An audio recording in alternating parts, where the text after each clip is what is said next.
Hi, Jenna. Hey Joe, how are you? I'm good. Fancy seeing you here. Yeah, I'm just checking out Auckland Flower Station. That's been upgraded.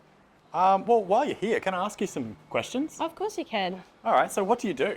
I'm a program delivery manager for the Queensland Rail Station Accessibility Upgrade Program. Cool, and what are some of the things you do in your role?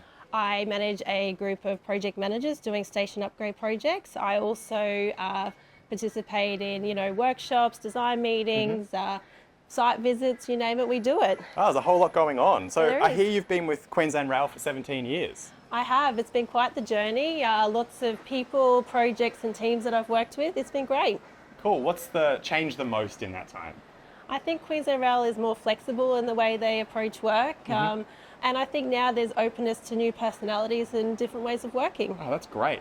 Did you always want to be a project manager? Not at all. I thought I would do law, and when that didn't work out, I ended up at Queensland Rail. And how did you get into QR then? I took a short-term contract to be a project administrator, and that led to project management. Okay, and what pushed you towards that project management area? I remember being in an alliance meeting for Springfield Station, and all the orange shirts, the energy, the excitement, the designs, the complex problems. It was really exciting, and I knew I wanted to be part of it. Oh, that's great. All right, so then what's the best project you've managed? Definitely Burpengary Station.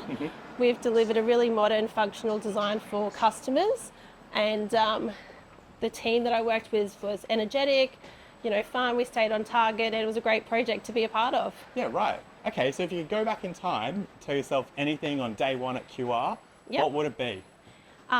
People will give you advice, and you can take in what you like, disregard the rest, but ultimately stay true to who you are and what your goals are. That's great advice. And that's our last question. Oh, too easy. See you later, Joe. All right, see you, Jenna. See ya.